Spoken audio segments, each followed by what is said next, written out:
여러분, 제가 지난주에 여러분들에게 여러분이 정말 성경이 말하는 크리스천으로서의 첫 출발, 첫 시작, 탄생했다, 태어났다, 하나님의 자녀가 됐다라고 하는 것을 어떻게 알 수 있는가? 성경은 반드시 4가지의 과정을 통과해야 된다.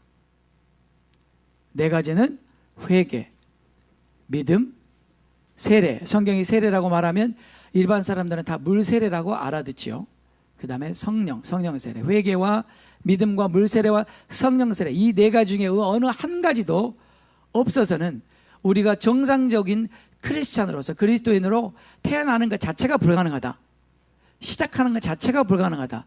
그러므로 이 4가지는 반드시 있어야 하는 것이라고 여러분에게 말씀을 드렸습니다. 그렇죠?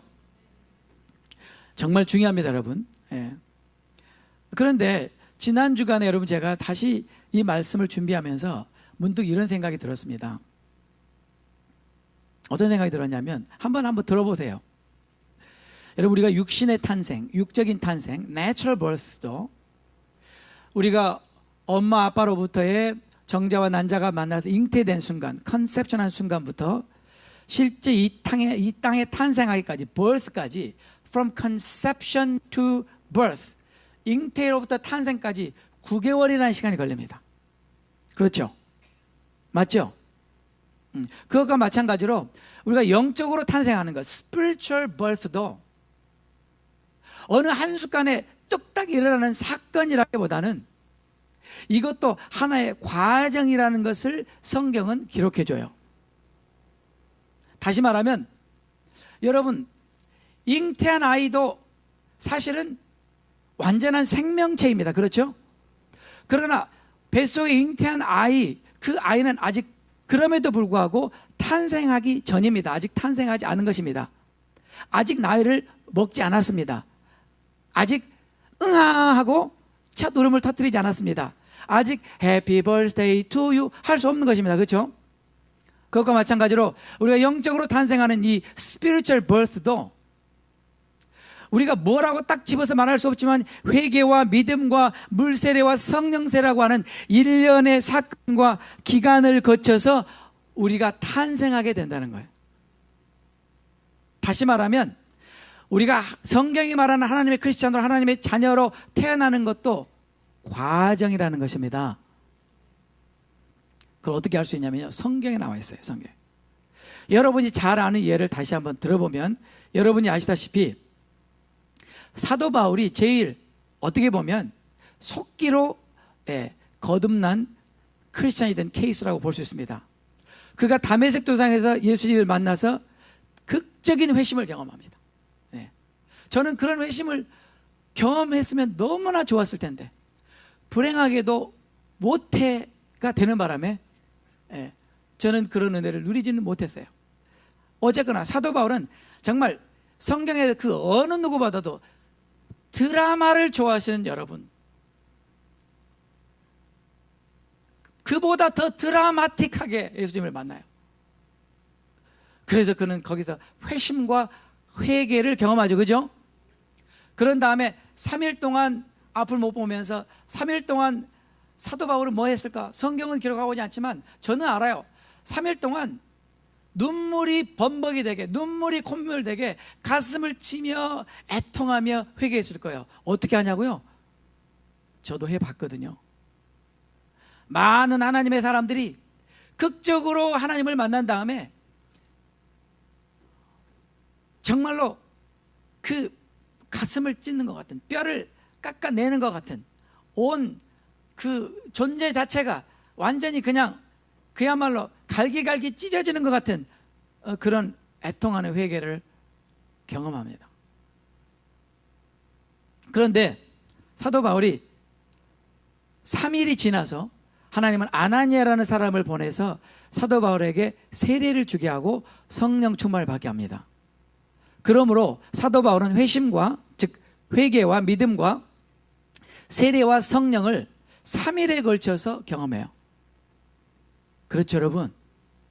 그러니까 사도 바울이 다메섹 도상에서 주님을 딱 만났다고 그가 하나님의 자녀가 된 것이 아니라는 거죠. 하나님의 자녀가 되는 과정이 시작됐을 뿐이지 그것의 완성은 그가 아나니아를 통해서 예수님을 믿고 물세례와 성령 충만함을 받은 그때 비로소 그는 크리스천 버스, 거듭난 그리스도인으로 탄생하고 새 출발을 하게 된 것이, 그날이 사도 바울의 영적인 생일이라는 거예요. 이해가 되시죠? 그런가 하면요, 사마리아의 경우 사도행전 8장에 보면 사마리아에 회심한 사람들의 경우는 제가 지난번에 잠깐 설명드렸지만, 그들에게 빌립이 가서 복음을 전했을 때에 그들은 그 복음을 듣고 예수님을 믿고 영접하고, 그래서 회개하고 예수님을 믿고 그리고 세례를 받았습니다. 그것이 기록이 되어 있습니다. 그것이 며칠에 걸쳐서 있었는지 또는 몇 주간에 걸쳐서 있었는지 우리는 알 수 없지만 하루아침에 일어난 일은 아닐 거라는 건 알죠. 그렇죠?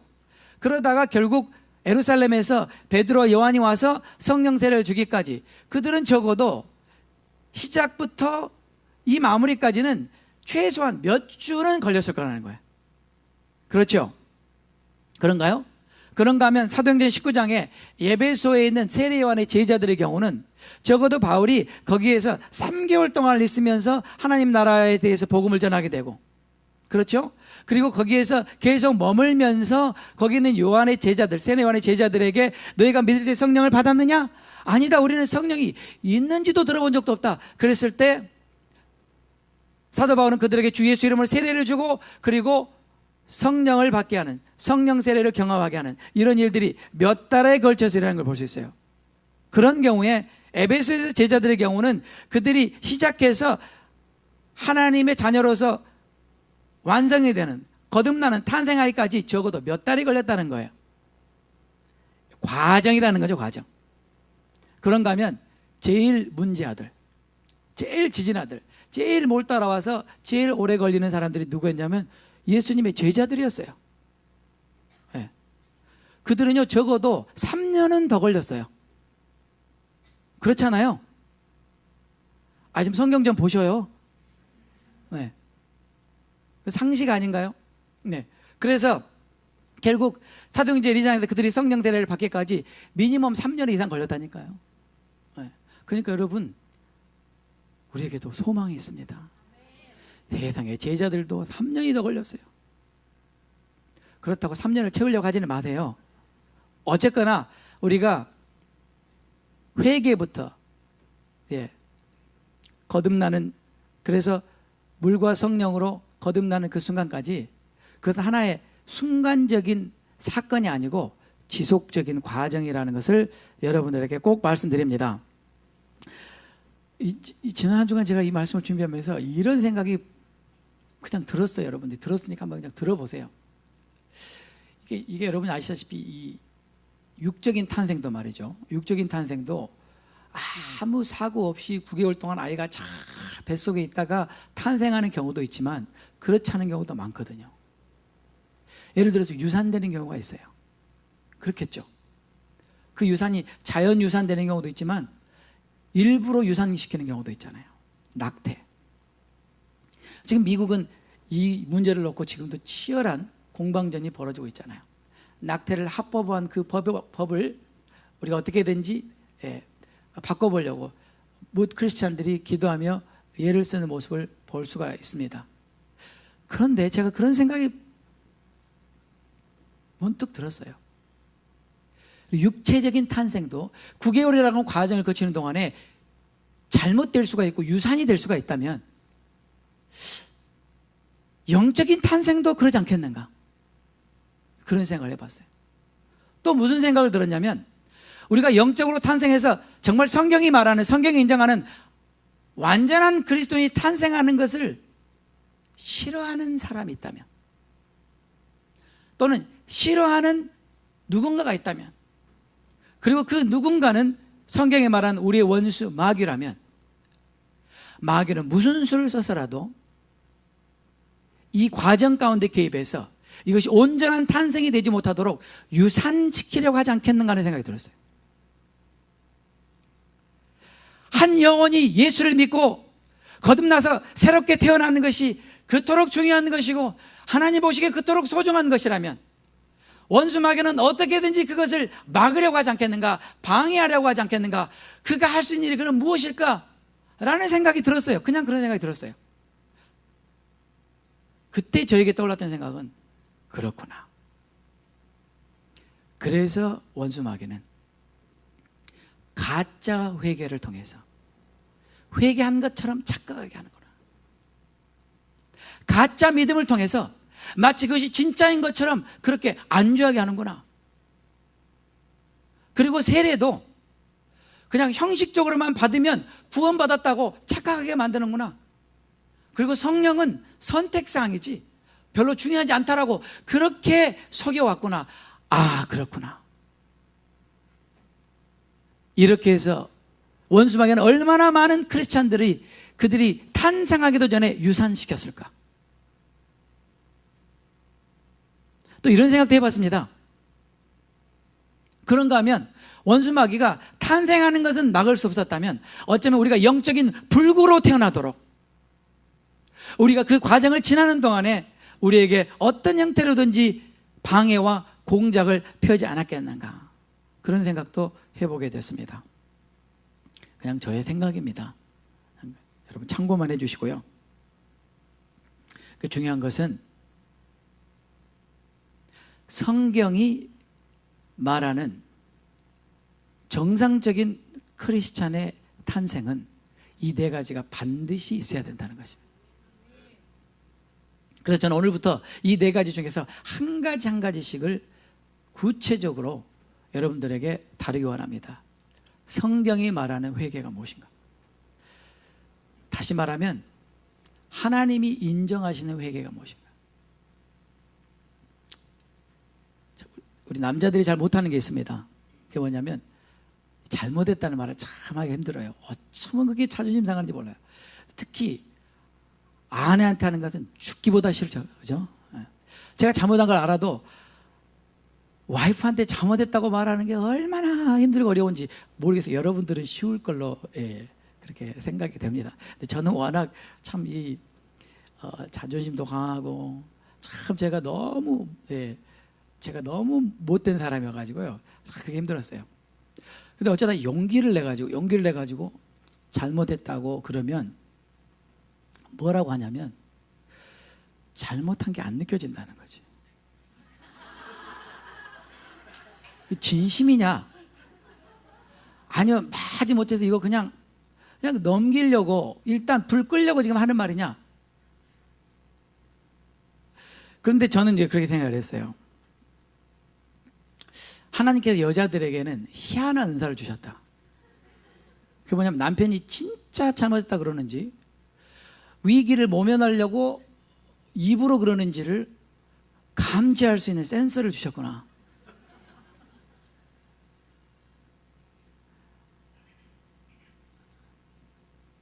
그런데 중요한 것은 뭐냐면 사람도 그 사람이 잘못했다고 용서를 구할 때 진심으로 하는지 그냥 입에 발린 말인지를 대충 안다는 거죠. 그렇잖아요? 하물며 하늘에 계신 하나님께서 우리가 진심으로 회개했는지 아니면 말뿐인지를 모르시겠어요? 하나님께서 속으시겠어요? 문제는 내가 회개했다는 것이 중요한 것이 아니라 하나님이 그 회개를 인정했느냐가 중요한 거죠. 왜냐하면 우리는 죄를 하나님께 지었기 때문이에요. 그래서 저는 오늘 여러분과 함께 성경이 말하는 회개는 어떤 것인가, 성경이 말하는 그대로 성경을 찾아가면서 여러분들에게 또 은혜를 나누기를 원합니다. 여러분 다시 한번 말씀드리지만 제가 지금 전하는 성경이 말하는 크리스천 시리즈는 정말 중요합니다. 왜냐하면은 그동안 교회 안에 타협하고 잘못된 그런 가르침들이 너무 오랜 세월 동안에 있었기 때문에 사람들이 그것을 강하게 붙들고 있습니다. 그 예를 제가 지난주에도 말씀을 드렸는데 그런 사람에게는 성경 말씀을 갖다가 줘도 받아들이지 않습니다. 그걸 우리가 고집이라고 그러죠. 고집. 쓸데없는 고집을 부리는 것입니다. 네. 우리는 하나님 말씀 앞에 겸손해져야 됩니다.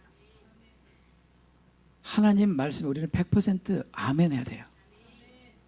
그래야만 우리가 살 수 있습니다. 오늘은 그래서 성경이 말하는 회개가 무엇인가, 하나님이 인정하는 회개가 어떤 것인가를 살펴보기 원합니다. 이 말씀을 드리기 전에 그럼 회개가 아닌 것이 무엇인가, 즉 가짜 회개가 어떤 것인가. 요즘에 여러분 그 규장이라는 한국의 그 출판사에서 좋은 책들을 많이 찍어내더군요. 그 중에 하나가 조셉 얼라인이라는 아주 참 귀하고 훌륭한 하나님의 사람이 있었습니다. 1634년부터 1668년까지 이분이 이 세상에 계시면서 아주 이분은 어린 나이에 목사 안수를 받고 강력한 메시지를 외치고 한 시대를 깨웠고 한 시대를 이끌었던 영적인 지도자입니다. 이분이 썼던 책 가운데 이 신학생들이나 목회자들에게 고전고 같은 책이 한 권 있어요. 클래식이라고 할 수 있는 책이 뭐냐면 우리말로 돌이켜 회개하라 이렇게 번역이 됐더군요. 돌이켜 회개하라. 그 책을 보니까 이 목사님이 거기에 이렇게 썼어요. 진짜 회개가 아닌 것, 다시 말하면 가짜 회개를 몇 가지를 나열을 해놓았더라고요. 그래서 제가 여러분들에게 그냥 소개를 한번 해보겠습니다. 첫 번째, 진짜 회개가 아닌 것. 첫 번째는 기독교를 믿는다고 고백하는 것. 이것은 회개가 아니다. 그분이 그렇게 했어요. 기독교를 내가 믿는다고 고백하는 것은 회개와 별개의 것이요, 얼마든지 회개하지 않고도 고백할 수 있다. 또 내가 예수님을 믿는다 라고 고백하는 것도 얼마든지 회개와 상관없이 그렇게 고백할 수 있다. 그러므로 내가 예수를 믿는다, 내가 기독교를 믿는다라고 고백하는 것은 회개가 아니다 그랬어요.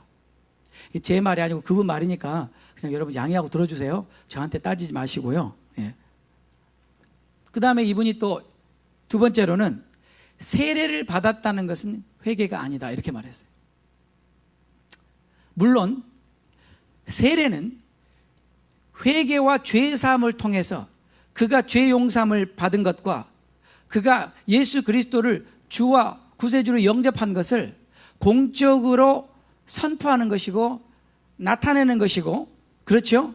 우리가 계속해서 보겠지만 우리가 이런 성경적인 과정을 거쳐서 세례를 받은 사람은 그분이 틀림없이 회개를 했겠지만, 그러나 우리가 솔직히 우리가 여러분 교회에서 세례 받을 때 그렇게 안 받았잖아요. 네. 우리가 어떻게 세례를 받나요? 일단 나이가 차면 교육을 받습니다. 교회 어느 정도 출석하면 교육을 받습니다. 무슨 교육이요? 기본 교육이요. 학습 문답과 세례 교육을 받습니다.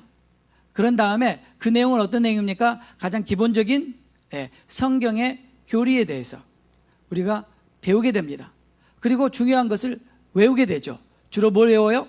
십계명, 주기도문, 사도신경, 이 세 가지를 꼭 외우게 하고 또 중요한 성경 구절들을 또 외우게 합니다. 그런 다음에 테스트를 받습니다. 장로님들 앞에서. 그래서 그 테스트에 합격하면 세례를 받는 거예요. 근데 과연 이 과정 가운데 정말로 성경이 말하는 회개가 포함이 되어 있는가? 아닌 경우가 많다는 거죠. 저도 아니었어요. 그러므로 내가 세례를 받았다고 해서 내가 회개를 한 것은 아니라는 거예요. 물론 우리가 진정한 회개를 거쳐서 세례를 받은 사람이 있지만 그렇지 않은 경우가 많기 때문에 이분은 그렇게 말했어요. 세례 받았다고 해서 회개한 것은 아니다. 많은 크리스찬들은 자기가 세례를 받았기 때문에, 물 세례를 받았기 때문에 자기는 회개를 했다고 그렇게 생각할 수가 있어요. 근데 그것은 아니라는 것입니다. 세 번째로 회개가 아닌 것은 도덕적인 의. 도덕적인 의는 회개가 아니다. 우리가 많은 경우에 착각하는 것이 이것이죠. 도덕적인 의. 그 사람은 도덕적으로 흠이 없어요. 너무나 법도 잘 지키고요. 네. 율법으로 말하면 정말로 흠잡을 데가 없는 사람이에요. 도덕적인 의로는 완벽히 갖춰진 사람이에요. 또 이 사람은 겉으로 보기에는 굉장히 좋은 사람이에요. 겉으로 보기에는 선한 사람이에요. 그럼에도 불구하고 그 사람이 회개한 것이 아닐 수 있다는 거죠. 그것이 가짜일 수 있다는 거예요. 왜냐하면요, 이 부분에 대해서 가장 탁월했던 사람들이 성경에는 바리새인들입니다. 이 사람들은 도덕적인 의로는 흠잡을 데가 없었던 사람이요, 사도 바울도 사울이었을 때 도덕적인 의와 율법의 삶으로는 하나도 어기는 것이 없는 진짜 그야말로 명예 시민이었습니다. 그런데 예수님은 그들에게 회개하지 않았다는 것을 분명하게 말씀하셨습니다. 그러므로 저는 종종 그런 사람을 만납니다. 참 좋은 사람, 예수는 압니다. 근데 참 좋은 사람, 정말 도덕적으로 흠이 없는 사람, 그런 사람들이 있어요. 교회 안에도 그런 사람들이 가끔 있어요. 근데 의외로 그런 사람들은요, 회개하기가 굉장히 힘든 사람들.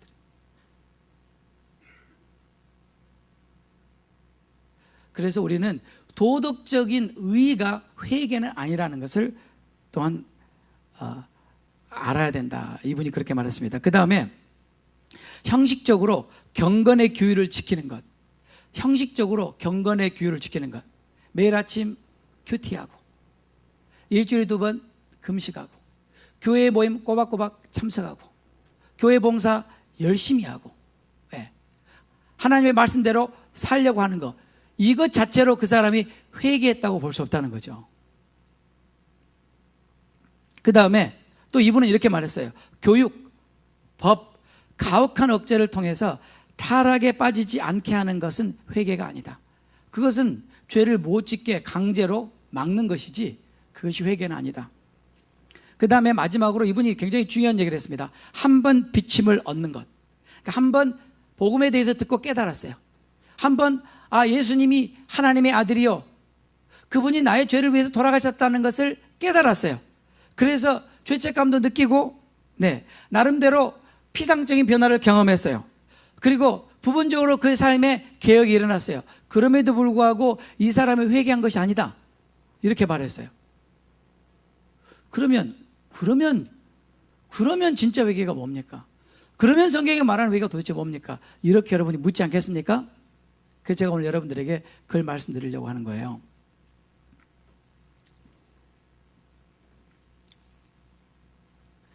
회개에 관한 두 가지 극단적인 생각이 있습니다. 이 둘 다 잘못된 것입니다. 첫 번째 극단적인 생각은 내 힘으로 회개를 할 수 있다는 생각, 내 힘으로 회개할 수 있다고 하는 생각. 여러분, 회개는 내 힘으로만은 안 됩니다. 회개는 반드시 하나님이 도와주셔야만 됩니다.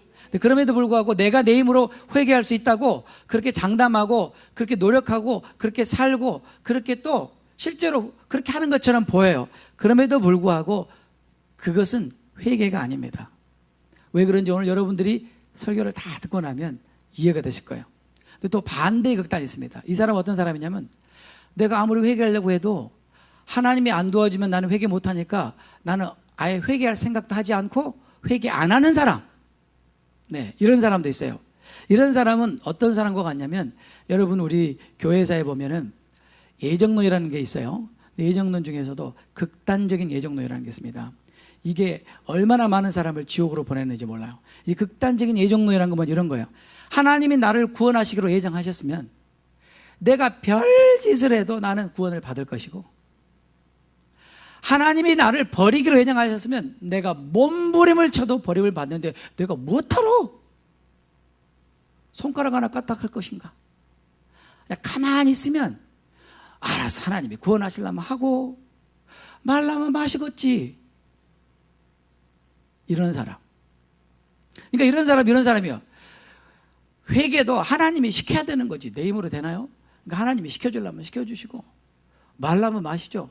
그리고 회개에 대해서 전혀 관심도 없고, 회개에 대해서 손가락도 움직이려고 하지 않는 이런 사람도 잘못된 사람입니다. 이 세상에는 이렇게 두 종류의 희한한 사람들이 있습니다. 이게 둘 다 잘못된 것입니다.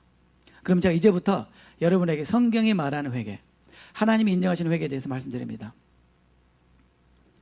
먼저 회개의 과정에 대해서 설명하겠습니다. 회개의 과정. 회개는 어느 한 순간이 아니고 과정이다. 이게 프로세스다. 근데 이 과정을 여러분이 잘 들어보시면 한번 들어보세요. 내가 어느 한순간에 회개를 경험하고 나의 모든 죄가 용서를 받고 나는 더 이상 죄를 짓지 않고 거룩한 사람으로 완전히 변화돼 버리는 그런 일이 있었으면 얼마나 좋겠습니까? 저도 그랬으면 좋겠어요. 어떻게 그런 수만 있다면 저는 그런 수를 반드시 찾고 싶습니다. 근데 그런 수가 없더군요. 회개는요, 잘 들어보세요. 회개는 it is an instant act and an ongoing process.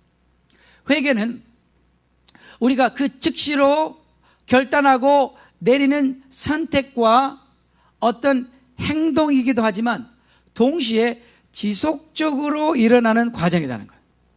이걸 제가 좀 설명할게요. 그런데 무슨 뜻이냐면 it's a beginning and continuing of a journey. 이건 우리가 회개라고 하는 여정에 첫 발을 내딛는 것이요, 그리고 계속해서 그 길을 걸어가는 것이다. 이것은 비기닝이며 동시에 continuing work이다. 그러면 이 여정은 나를 어디로 인도하는 것이냐? 나를 정결함과 거룩함과 하나님 온전한 성숙에 이르도록 하는 이 여정에 내가 첫 발을 들어서게 하는 그 액션이 회개요, 지속적으로 그 길을 가는 것이 회개라는 거예요. 그러므로 회개는 비기닝이지만 연속적인 것이요, 액트이지만 프로세스라는 거예요. 이해가 되시겠어요? 대부분의 교회에서 이렇게 가르치지 않습니다. 회개는 한 순간적인 것이다, 어느 한 사건으로 끝나는 것이다, 이렇게 단정 지어버리기 때문에 우리의 삶에 어려운 문제가 많이 일어나게 되는 것입니다. 여러분, 회개는 지속적인 과정이에요. 그러면 여러분 궁금하지 않겠어요? 그럼 목사님 언제까지 회개해야 되는데요? 언제까지 해야 되냐면요, 죽을 때까지. 뭐 간단한 겁니다, 여러분. 더 성경적으로 말하자면 우리가 예수 그리스도의 장성한 분량에 이를 때까지, 다시 말하면 우리가 주님을 닮을 때까지예요. 이것이 회개예요. 아까 두 가지 극단적인 생각이 잘못됐다고 그랬는데 그 왜 그런지 들어보세요. 회개는요, 하나님이 먼저 시작하세요. God initiates. 하나님이 먼저 시작하지 않으면 우리는 할 수 없는 게 맞아요. 하나님이 먼저 시작하지만 그럼에도 불구하고 우리가 거기에 대해서 반응하지 않으면 안 되는 게 또 회개예요.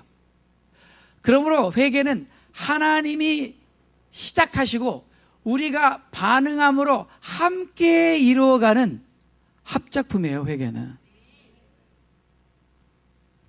계속해서 우리가 살펴보게 될 거예요.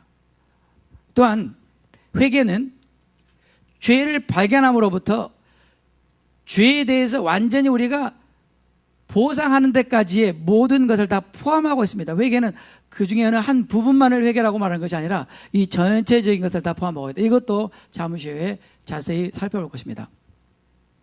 그 다음에 마지막으로 제일 중요한 것은 내가 회개했는지 안 했는지 어떻게 하는가. 네.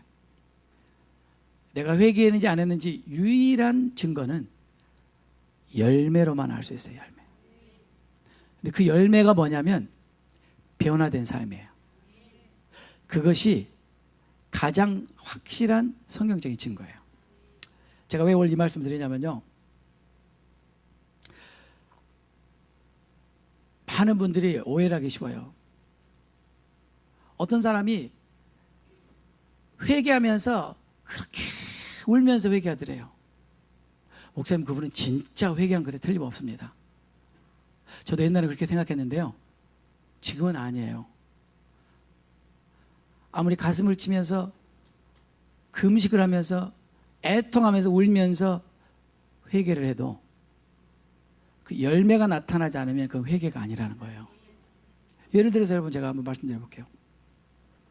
어떤 사람이 자기는 거짓말하는 죄 때문에 너무 힘든 거예요. 그래서 거짓말하는 죄를 놓고 40일을 금식하며 기도했어요. 주여, 내가 이 죄를 져서 너무 잘못했다고, 용서해달라고 가슴을 치면서 울면서 그렇게 회개를 했어요. 40일 금식을 딱 마치고 나가서 또 거짓말했어요. 그럼 그 사람은 그래도 40일 회개했으니까 회개한 건가요? 아니라는 거예요. 하나님께서 회개했다고 인정해 주신 유일한 증거는 열매라는 거예요. 변화된 삶이라는 거예요. 이것이 문제입니다, 여러분. 회개하지 않았으면서도 우리가 회개했다고 착각하는 이유가 바로 이것을 몰라서 그러는 거예요. 여러분, 우리는 하나님이 인정할 때만 비로소 우리는 죄상을 받을 수 있어요. 그러므로 오늘 여러분들은 이 성경이 말하는 회개에 대해서 분명히 배우시고 그렇게 적용하시기를 부탁드립니다. 네, 회개에는 4가지 과정이 있습니다. 몇 가지요? 이 4가지 과정이 없으면 회개가 불가능합니다. 4가지 과정. 첫 번째 과정은 Revelation of the truth. Revelation of the truth. 진리를 reveal, 나타내는 거예요. 진리를 reveal, 알게 해주는 거예요. 진리를 proclaim, 선포하는 거예요. 그런데 이 진리는 무엇에 관한 진리냐면 about sin, sins and sinful nature. 죄에 대하여, 그 다음에 죄들에 대하여. 목사님, 죄는 뭐고 또 죄들은 뭡니까? 죄라고 하는 것은 우리가 본능적으로 타고난 죄예요. 다시 말하면 원죄를 말해요. 그 다음에 sins는 내가 살면서 지은 죄를 말해요.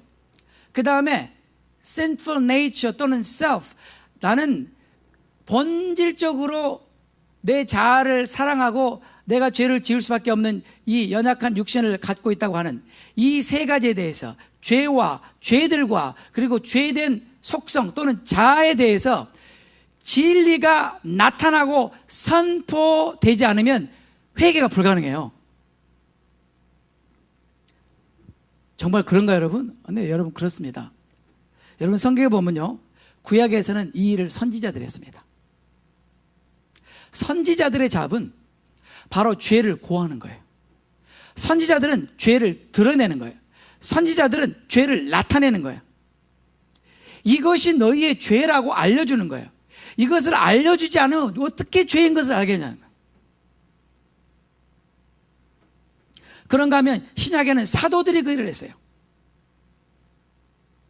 너희가 십자가에 못 박은 이 예수, 너희가 바로 예수를 십자가에 못 박지 않았냐? 그들의 죄를 드러내는 거예요. 그들의 죄를 알게 해주는 거예요. 그러나 이것은 반드시 선지자와 사도를 통해서 죄와 죄들과 죄된 속성에 대해서 진리가 선포될 때에만 비로소 가능한 것이라는 거예요. 그러므로 여러분, 우리가 정말 성경에 말하는 회개, 하나님 인정하시는 회개를 하기 위해서는 죄에 대해서 진리가 선포되어야 됩니다. 죄에 대해서 진리가 드러나야만 합니다. 그렇지 않고는 알 길이 없는 거예요. 그러면 여러분이 성경에 그런 예가 있는지 한번 살펴보겠습니다. 구약에서는요, 선지자들은 모두가 다 죄를 드러내며 회개를 외쳤어요.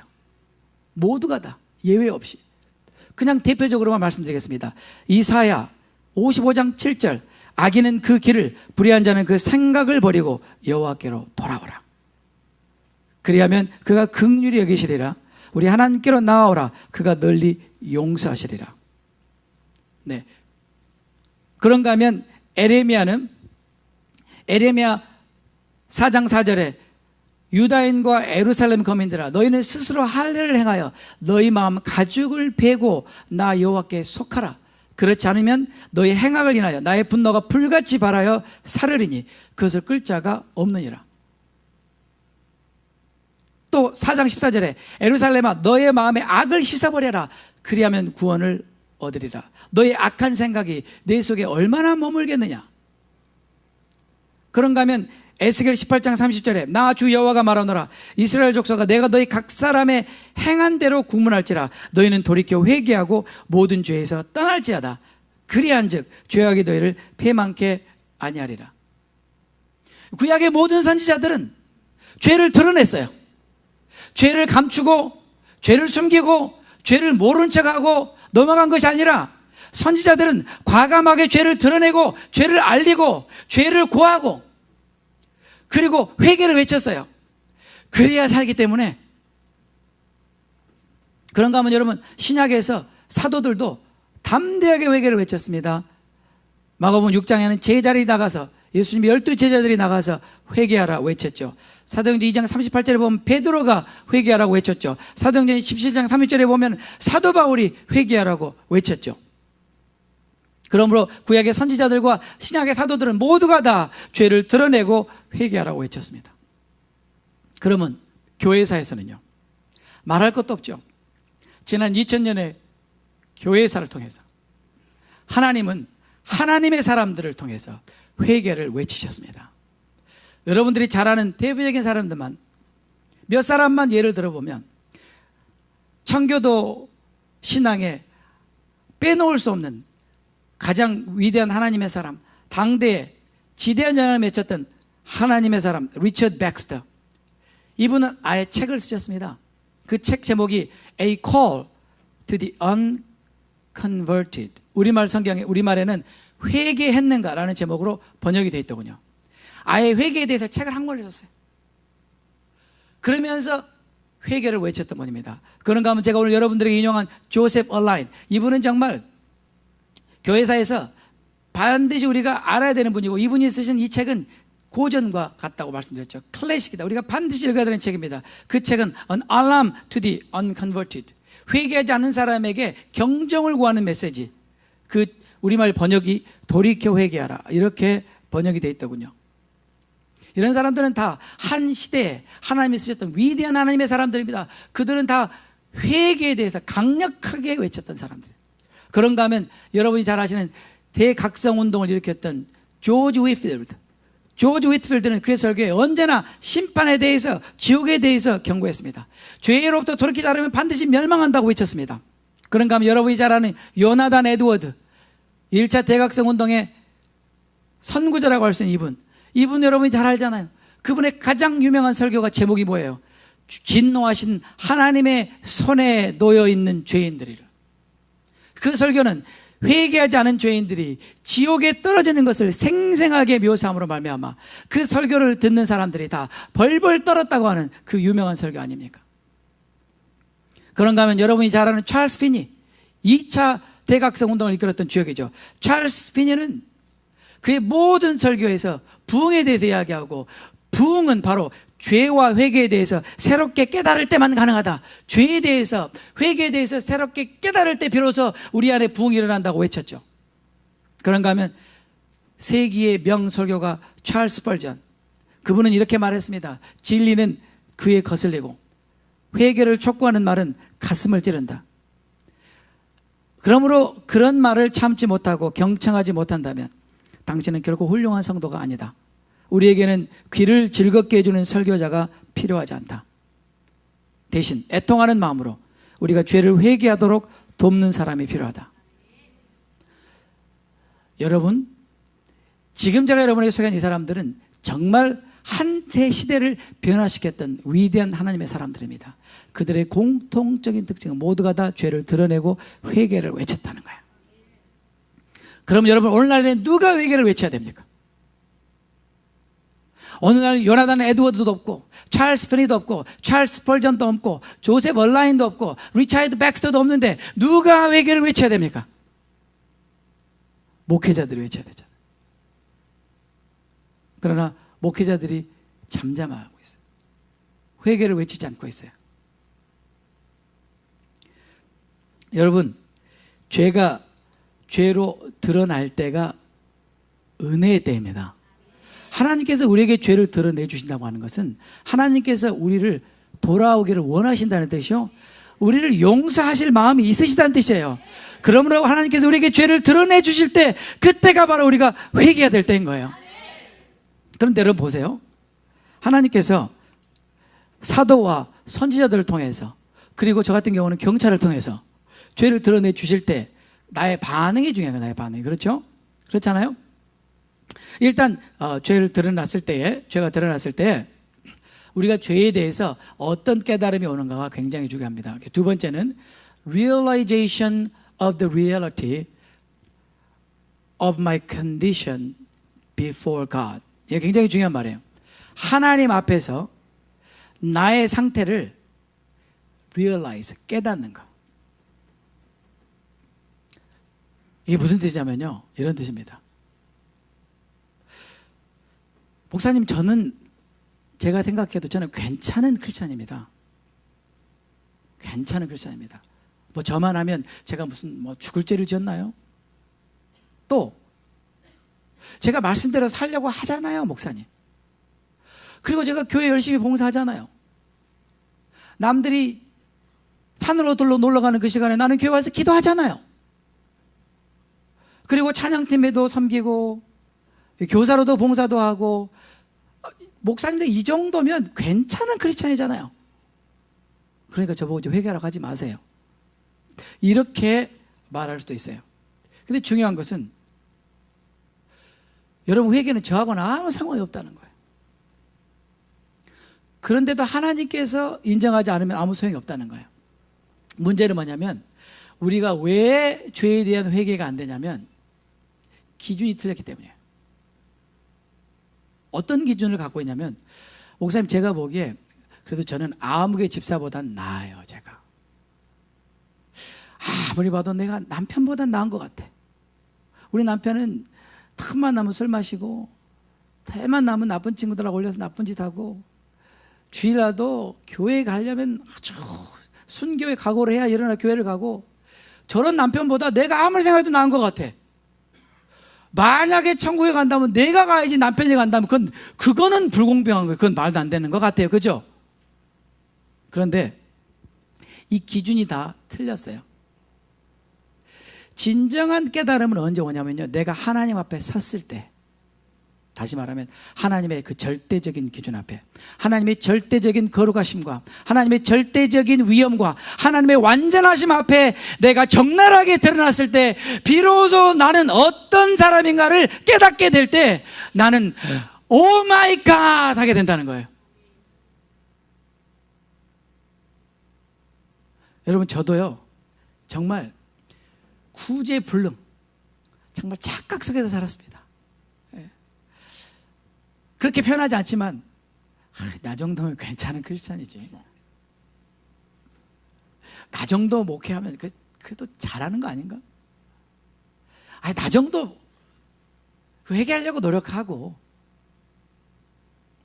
그런데 하나님께서 정말 적나라한 나의 모습을 드러내 주셨을 때 정말 비명소리가 나더군요.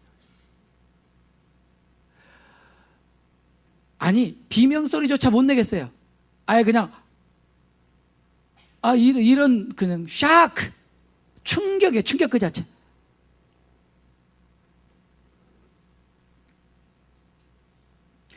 여러분, 성경에 보면요, 하나님의 그 절대적인 하나님 되심을 보았던 사람들, 하나님을 대면했던 사람들의 공통적인 특징이 뭔지 아세요? 그들이 자기 자신이 얼마나 죄인인 것을 적나라하게 보게 된다는 거예요. 이사야가 그랬고요, 신약에서 베드로가 그랬어요. 그들이 하나님의 하나님 되심 앞에 그들 자신이 드러나는 순간 즉각적으로 외쳤던 거예요. 주여, 나는 죄인입니다. 화로다, 나는 망하게 되었도다. 베드로는 주여, 나를 떠나시옵소서. 나는 주님을 도저히 감당할 수 없습니다. 주님 같은 거룩하신 분을 나 같은 죄인은 감당할 수가 없습니다. 나를 떠나소서라고 고백할 수밖에 없게 된다는 거예요. 왜 그러냐면요, 정말로 하나님의 하나님 되심 앞에서 나를 보게 됐기 때문이에요. 그것은 종종 여러분 이렇게 설명될 수 있습니다. 우리가 여기 실내에 있을 때는 이 빛이 상당히 밝죠, 그죠? 이 빛이 밝아서 우리가 이 빛으로 글도 보고 서로 얼굴도 보고 이럴 수 있죠. 그러나 여러분, 대낮에 햇볕이 쨍쨍 내려 쪼이는데 네, 전등불 켜고 다니는 사람 보셨습니까? 100와트짜리 병영들 들고 다니는 사람 보셨습니까? 필요가 없죠. 그게 소용이 없죠. 왜요? 햇볕이 너무 강렬하기 때문에. 성경은 하나님이 우리가 가까이 가지 못하실 빛에 거하신다. 그분은 빛 자체예요. 그분은 어둠이 전혀 없는 완전한 빛입니다. 그분의 그 완전한 빛 앞에 내가 섰을 때 나의 모든 어둠이 즉각적으로 드러나 버리는 거예요. 어떻게 뭐 감출래야 감출 수가 없는 거예요. 그냥 적나라하게 다 드러나 버리는 거예요. 그래도 하나님 저는 꽤 괜찮은 크리스찬이었는데요. 그런 말이 도저히 입 밖에 나올 수가 없는 거예요. 그 순간에는 그냥 경악할 수밖에 없는 거예요. 아, 주여 제가 죄인입니다. 저를 불쌍히 여겨 주시옵소서 라는 말밖에 안 나온다는 거예요. 문제는 우리에게 이러한 깨달음이 없어요. 자기 자신의 실제에 대한 직시가 없어요. 하나님 앞에서. 그렇기 때문에 진정한 회개가 일어나지 않는 것입니다.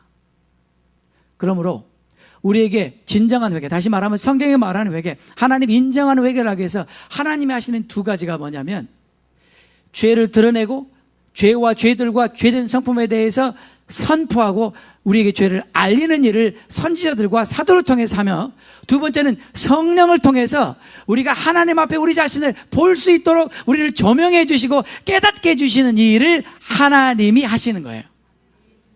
거기까지는 하나님이 하시는 거예요. 거기까지는 말씀을 통해서 성령을 통해서 일어난 일이에요. 근데 그 다음에는요, 그 다음부터는 우리가 해야 돼요. 그 다음부터는 우리가 반응해야 돼요. 어떻게 반응해요? 세 번째로는 renunciation of our sins. 세 번째는 우리 죄를 renounce 하는 것입니다. 그 말은 죄를 버리는 것입니다. 죄를 끊는 것입니다. 죄와 결별을 선언하는 것입니다. 죄를 잘라내는 것입니다. 이것을 우리가 renounce라고 그러죠. renunciation of our sins. 이렇게 우리가 죄와 결별하는 데는 세 가지 과정이 꼭 필요한데, 첫 번째가 confession입니다. 죄를 고백하는 것입니다. 우리는 죄를 고백할 때 반드시 하나님께 고백해야 됩니다. 우리의 모든 죄는 하나님께 지었기 때문에. 그러나 어떤 죄는 우리가 사람에게도 고백해야 됩니다. 우리가 하나님께 지은 죄는 하나님께 고백해야 되지만 사람에게 지은 죄는 사람에게 고백해야 됩니다. 우리의 죄를 고백해야만 합니다. 예를 들어서 제가 어떤 집사님의 마음을 상하게 하는 말을 했다고 가정해 보겠습니다. 제가 어떤 집사님의 마음을 상하게 하는 말을 했는데, 그때는 몰랐는데 기도하는 가운데 하나님께서 거기에 대해서 죄책감을 주셨어요. 그래서 제가 하나님 앞에, 하나님 제가 아무개 마음 상하는 말을 했습니다. 용서해 주세요. 그건 하나님께 고백한 거죠. 그 다음에는 내가 그 말한 사람에게 가서 내가 마음 상하는 말을 했으니까 잘못했다고 용서해 달라고 그 사람에게도 고백해야 된다는 거예요. 어떤 사람은 하나님께서 됐죠, 뭐 그거면 다지, 뭐 굳이 제가 그 사람한테 가서 해야 되나? 그 사람은 회개할 마음이 없는 사람이에요. 정말 회개할 마음이 있는 사람은 하나님께도 고백하지만 당사자에게 가서도 반드시 고백해야 됩니다. 뿐만 아니라 우리가 고백하는 방법이 두 가지가 있는데, 하나는 말로, verbally, 입으로 고백하는 방법이 있고, 또 하나는 글로 고백하는 방법이 있어요. 일반적으로 우리가 하나님 앞에는 말로 고백합니다. 또 사람들에게 말로 고백합니다. 그러나 우리가 말로 고백할 수 없는 상황이나 말로 고백할 수 없는 어떤 대상이나 그런 성격의 것들이 가끔 있습니다. 그런 경우에는 편지로 씁니다. 저는 이 둘 다를 다 했어요. 말로도 고백하고 편지로도 썼어요. 죄를 고백하는 것, confession 하는 것은, confess 한다는 말은 하나님과 동의한다는 뜻이에요. 하나님과 agree 한다는 거예요. 그 말은 하나님께서 이건 죄다라고 하면 죄라고 인정하는 것입니다. 하나님 뭐 그거 갖고 그러세요? 다 하는 거 갖고? 그게 아니라 하나님이 죄라면 누가 뭐라 그래도 그건 죄라고 인정하고, 그렇습니다 주님 맞습니다, 그것은 죄입니다. 그 죄로도 나는 하나님의 마음을 아프게 했습니다, 예수님의 십자가에 못 박았습니다, 주님 잘못했습니다 라고 하나님 앞에 고백하는 거예요. 아시겠죠? 예, 고백하는 것입니다. 이 고백에 대한 성경 말씀이 여러 군데 있습니다. 첫째로 마태복음 3장에 보면 세례 요한이 세례를 베풀 때 사람들이 세례 요한에게 세례를 받으러 나와서 뭐 하냐면요, 자기 죄를 공개적으로 자백해요. 자기 죄를 공개적으로 자복하고 거기에서 세례를 받는다는 내용이 마태복음 3장에 나옵니다. 그런가 하면 여러분이 아시다시피 사도행전 19장에도 보면 믿는 사람들이 많이 나와서 자기의 죄를 고백하며 그들의 행한 일을 고했다 이렇게 나옵니다. 그런가 하면 야고보서 5장 16절에는 너희가 서로 죄를 고하며 이렇게 나오죠. 여러분, 죄를 고백하는 건 지극히 성경적입니다. 뿐만 아니라 요한일서 1장 9절에 만일 우리가 우리 죄를 자백하면 또는 confess, 고백하면 하나님은 미쁘시고 의로우사 우리 죄를 용서하신다. 그러므로 우리가 죄를 끊고 죄를 버리는 그 과정에서 첫 번째는 죄를 고백하는 것입니다. 죄를 고백한다는 건 내가 죄를 시인하고 인정하는 것이요, 맞습니다, 이것이 내가 이렇게 죄를 지었습니다 라고 하나님과 동의하는 거예요. 그러므로 이 confession이 없으면, 고백이 없으면 회개는 없는 것입니다. 어떤 분은 마음속으로 대충 하면 되지 않습니까? 안 됩니다. 또 어떤 분은 그래요. 목사님, 지은 죄가 하도 많아서. 그러시죠. 그래서 어떻게 하셨어요? 그냥 한꺼번에 뭐라 때려갖고 했어요, 목사님. 간단하게 한마디로 I'm sorry, that's it. 그러면 알아서 하나님 알아들으시겠지 뭐. 그래서 얼마나 좋겠어요? 안 그래요. 제가 죄에 대해서, 그 다음에 죄들에 대해서, 하나님은 우리 죄를 하나씩 낱낱이 고하기를 원하십니다. 그래야지 그 죄가 낱낱이 사해지는 거예요. 또 죄를 고백하는 것도요, 하나님 앞에 1대1로 내가 고백하는 것이 있지만은 때에 따라서 하나님께서는 사람들 앞에 고백하게 하실 때도 있어요. 그리고 우리가 public confession이라고 그래요. 그건 저기 성경적인 거예요. 하나님께서 그렇게 하실 때가 있습니다. 그렇다고 그냥 무턱대고 아무 데나 하면 안 되죠. 이건 반드시 성령님의 인도하심을 받아서 해야 되는 것들이죠. 그러므로 여러분, 우리가 죄를 버리는 첫 번째 단계는 죄를 인정하고 고백하되 입으로도 하고 또는 글로도 써서 하고, 하나님께도 하고 사람에게도 하고, 공적으로도 하고 개인적으로도 하고. 아시겠죠? 네, 이것이 죄를 고백하는 confession의 단계예요. 그 다음에 우리가 죄를 고백했으면 고백한 죄에 대해서는 우리가 용서함을 받아들여야 돼요. 용서함을 받아들여야 한다는 이런 뜻이에요. 우리가 죄를 회개하는 이유는 죄 사함을 받기 위해서요. 죄 용서함을 받기 위해서요. 하나님이 우리에게 회개하라고 하는 이유는 용서해 주시려고 그러는 거예요. 그렇잖아요, 여러분? 그런데 이런 사람도 있어요. 하나님 앞에 실컷 회개하고 그 다음날 가서 또 회개하는 거예요. 하나님, 제가 어제 회개했잖아요. 근데 오늘 또 회개합니다. 주님, 제가 이런 죄를 지었어요. 용서해 주세요. 또 회개하는 거예요. 그래서 하나님께서, 그래 네가 정말 죄를 회개하고 용서를 구하니까 그래 내가 네 죄를 용서해 주겠다 그랬어요. 근데 그 다음날 또 가요. 하나님, 근데요 제가 그 죄를 지었어요. 용서해 주세요. 또 그래요. 그래서 하나님께서 이제 됐다. 이제 그만해도 내가 다 용서했다. 근데 그 다음날 또 가서 하나님, 제가 그 죄를 지었어요. 또 그러면 하나님께서 어떠시겠어요? 좀 괴로우시겠죠? 하나님께서 우리가 고백하고 회개하고 용서를 구한 죄에 대해서는 하나님이 용서하신 걸 또 받아들일 줄 알아야 돼요. 아니, 어떤 분이 저한테 와서 잘못했다 그랬어요. 그래요, 뭐 그럴 수 있죠, 괜찮아요. 그랬는데 그 다음날 또 와서 또 잘못했다 그러고, 그 다음날 또 와서 또 잘못했다 그러고, 그러면 제가 어떡하겠어요? 도망가야지. 우리가 고백한 죄에 대해서는 또한 용서함을 받을 줄 알아야 돼요. 그러나 우리가 용서함을 하나님께도 받아야 되지만 동시에 사람에게도 받아야 돼요. 사람에게. 그렇죠? 사람에게 지은 죄는 사람에게 고백해야 돼요. 그렇죠? 집사님, 제가 지난주에 째려본 거 용서해 주세요. 집사님이 하도 이쁘게 입고 와서 좀 째려봤어요. 용서해 주세요. 다음부터 안 그럴게요. 그렇게 했으면 그 집사님, 집사님이 나도 가끔 집사님 째려봐, 괜찮아. 그러면 우리가 그렇게 이제 용서를 받아들일 수 있어야 되는데, 용서도 못 받아들이고 자기도 용서하지 않고 입으로만 그러지 마음은 조금 더 그럴 생각이 없지. 두고 보자. 뭐 그런 이렇게 되면은 이거는 아닌 것이라는 거예요. 네, 진짜 우리가 죄를 버리려면 고백하고 그리고 그 고백한 데 대해서 용서를 진심으로 받아들이는 거예요. 더 중요한 것은 우리가 하나님께도 용서를 받고 내가 피해를 주었던 그 사람에게도 용서를 받아들여야 되지만 자기 자신에게도 용서를 받아야 돼요. 그러니까 자기 자신도 용서해야 돼. 어떤 사람은요, 자기 자신을 용서하지 못하는 사람이 있어요. 어떤 사건 때문에, 어떤 죄에 대해서, 어떤 경험에 대해서 자기가 도저히 자기 자신을 용납하지 못하는 사람이 있어요. 자기 때문에 그렇게 됐다는 거예요. 하나님께 회개하셨냐고 했다고. 하나님 용서하셨냐고. 하나님 용서하셨다고. 근데 자기는 용서를 못하겠다는 거예요. 이것도 죄예요. 하나님이 용서하셨는데 내가 누군데 내가 나를 용서하지 못하는 거예요. 여러분 자신도 용서하시기 바랍니다.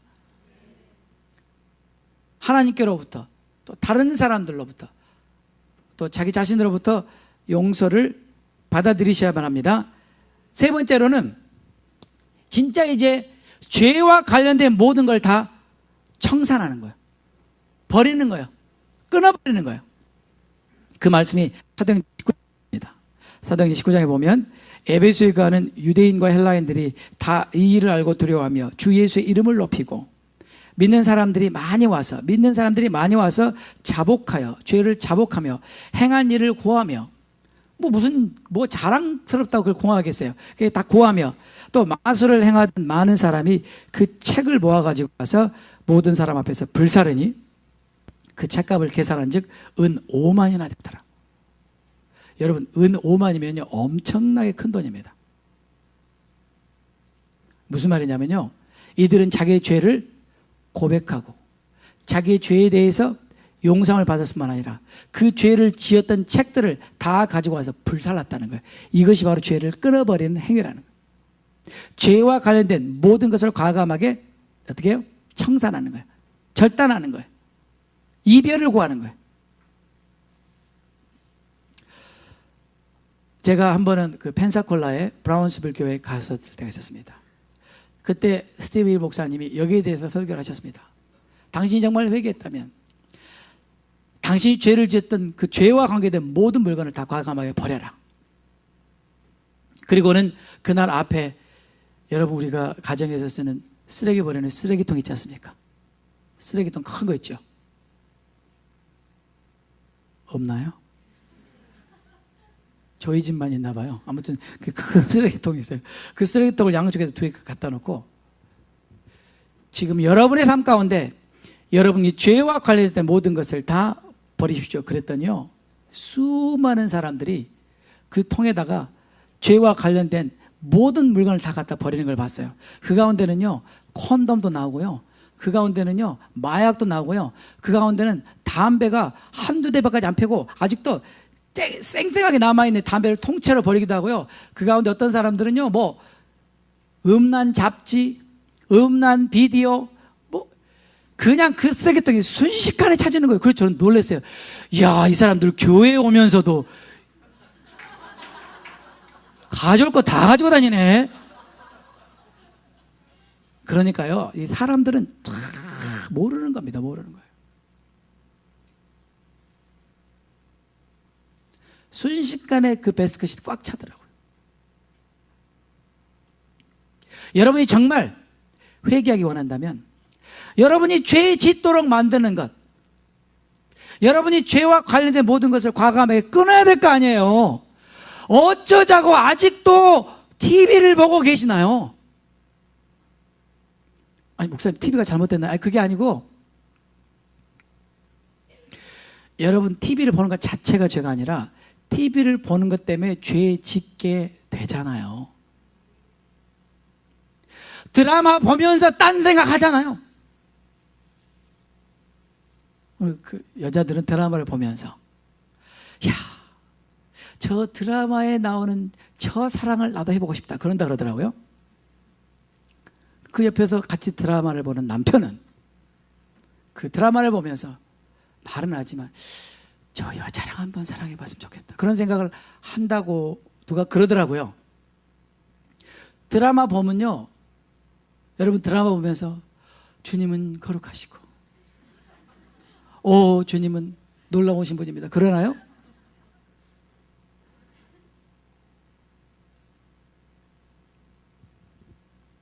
인터넷 서핑을 하면서 파도가 오면 파도를 타야 돼. 파도를 잘 타시잖아요. 그렇죠? 어떤 파도를요? 죄의 파도.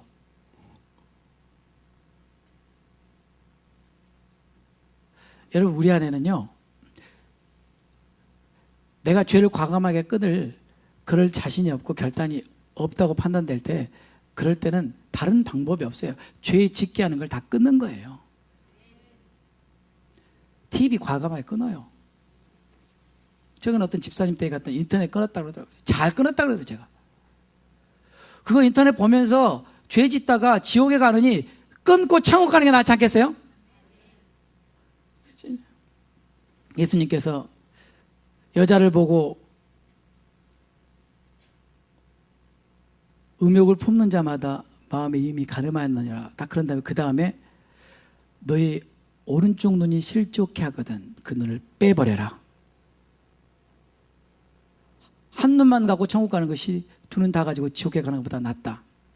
그러니까 쉽게 말하면 뭘로 죄 짓는다는 얘기예요? 오른쪽 눈으로. 그러니까 오른쪽 눈으로 여자를 쳐다보고 음욕을 품지 말고 오른눈을 빼버려라. 그랬더니 어떤 분이 왼눈으로 보는데요.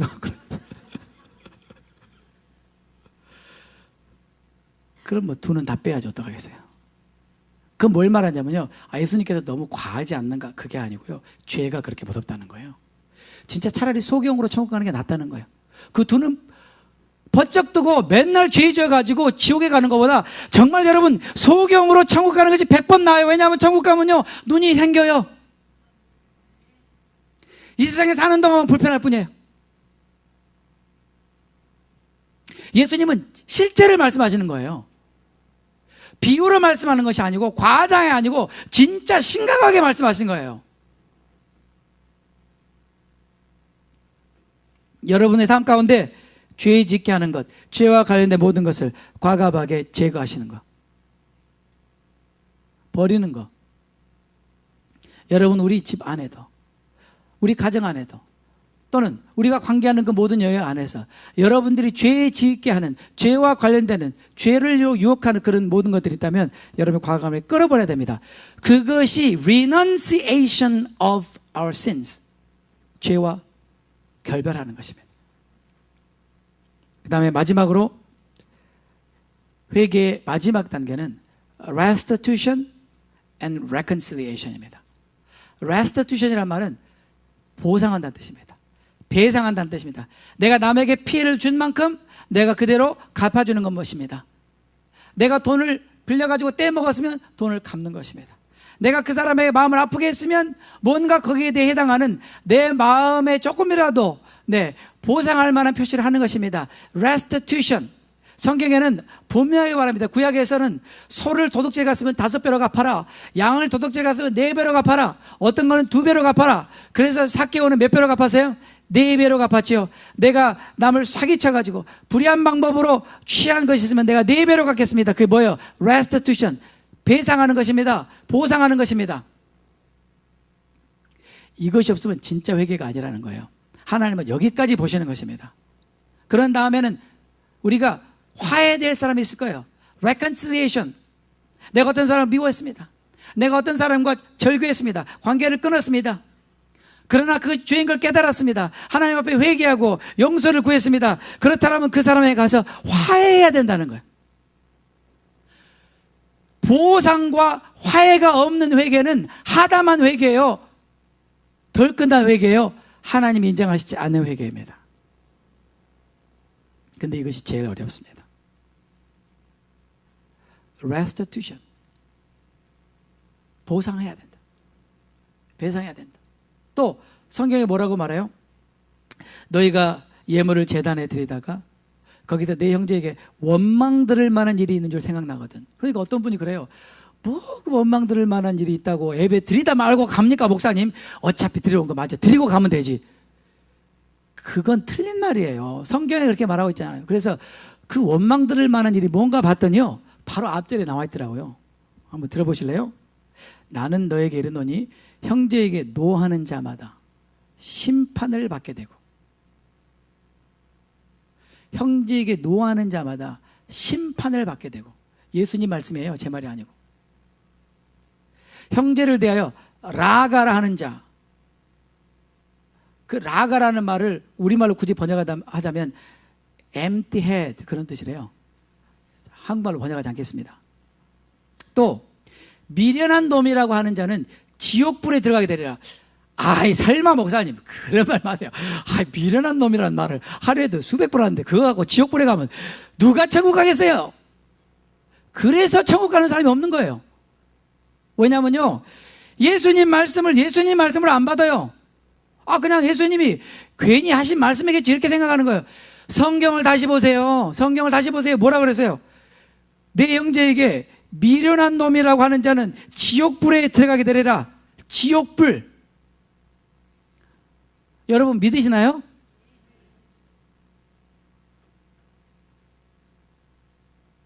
우리 솔직하게 미련한 놈이라고 많이 하잖아요.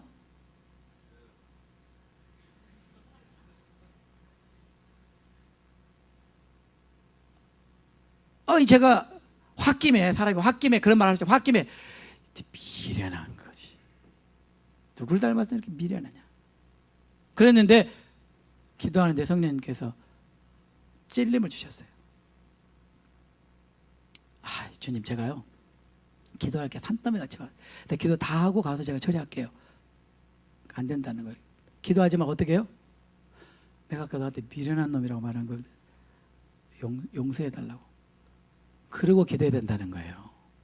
그래야 그 기도가 상달되는 거예요. 그 상태로 기도 100시간 해보세요. 우리는 너무 성경에서 멀어져 있어요, 여러분. 여러분, 제 말이에요? 성경이에요. 성경이에요. 그것도 예수님이 직접 하신 말씀이에요. 여러분, 제가 볼 때는요, 이 예수님 말씀대로 하면 우리 다 지옥 가게 생겼어요, 지금. 아니, 몇몇 사람은 아닌 것 같아요. 가만히 생각해 보니까 절대로 그런 말을 죽었다 깨어나도 못하실 분이 좀 계신 것 같아요, 여기. 여러분, 옆 사람 한번 봐보세요. 그렇게 생겼죠. 이분은 절대 그런 말 못할 분 같잖아요. 근데 문제는 아무리 좋은 사람도 열받으면 딴 사람이 되는 건 어떻게 해요? 그렇게 순진하던 사람이 열받으니까요. 그러니까 문제는 열받지 말아야 돼요.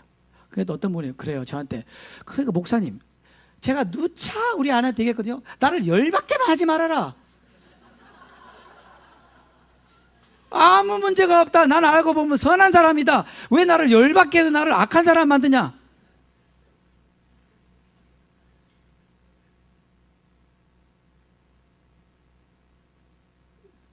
성경은 그렇게 말하고 있지 않습니다. 여러분, 그러므로 성경이 말한 대로 우리는 해야 돼요. 예물을 제단에 드리다가 원망 들을 만한 일이 생각나거든. 내가 아까 아무래도 마음 상한 말을 한 것 같고, 내가 아까 약간 째려본 것 같고, 내가 아까 좀 모른 척도 좀 하고 약간 무시한 그런 마음이 여러분이 와서 찔림으로 다가오거든. 그 자리에서 벌떡 일어나서 가서 그 문제부터 해결하라는 거예요. 하나님은 그것을 더 기뻐하신다는 거예요. 그거 놔두고 3시간 기도하는 것보다 기도 3시간 안 하고 그거 화해하는 걸 하나님 더 기뻐하신다는 거예요. 이게 진짜 회개예요, 진짜 회개. 이게 안 돼 있으니까 우리가 회개가 안 되는 거예요. 여러분, 저는 오늘 여러분에게 성경이 말하는 회개, 하나님이 인정하시는 회개 4가지 요소를 말씀드렸습니다. 첫 번째는 revelation of the truth about sin, sins and sinful nature. 죄와 죄들과 우리의 죄된 자아에 대해서 진리를 선포하고 죄를 드러내는 것은 바로 사도와 선지자들과 하나님의 사람들 통해서 하나님이 하신 일입니다. 우리가 그 진리가 선포되었을 때, 죄가 드러났을 때 죄에 대해서 찔림이 있고 깨달음이 있고 그 하나님의 완전하심 앞에 내 자신이 적나라하게 드러나서 정말로 나는 죄인이구나, 나는 정말로 절망과 좌절에 빠질 수밖에 없구나를 깨닫게 하시는 성령님의 역사, realization of the reality of my condition before God. 이 두 가지가 하나님께서 하시는 일이요. 세 번째로 우리는 그것을 보고 직시하고 인정하고 알았다면 우리는 그 죄를 어떻게 해요? Renunciation of our sins. 죄를 끊어야만 합니다. 어떻게 해요? 죄를 고백하는 것입니다. 하나님께 고백하고 사람에게 고백하고 그 다음에 죄에 대한 용서함을 받는 것입니다. 그 다음에 내가 피해를 입힌 것에 대해서 배상하고 그리고 화해하는 것입니다. 여기까지가 될 때 하나님은 우리의 회개를 인정하시는 거예요. 이것이 바로 성경이 말하는 회개예요. 이것이 바로 하나님이 인정하는 회개예요. 사랑과 즐거운 성도 여러분, 우리는 정말로 진짜 회개를 해야만 합니다. 회개다운 회개를 해야만 합니다. 그렇지 않으면 그 회개가 내게 아무 소용이 없습니다. 우리 더 이상 회개 같은 회개, 회개처럼 보이는 회개, 가짜 회개에 속지 말고 하나님 인정하시는 회개, 하나님께서 그 죄를 기억지도 아니하시고 동이 서에서 먼 것 같이 옮기시고 도말하시는, 그래서 하나님께서 의롭다고 인정하시는 그런 회개를 우리 모두가 다 하게 되기를 주님의 이름으로 부탁드립니다. 이 시간에 기도하겠습니다.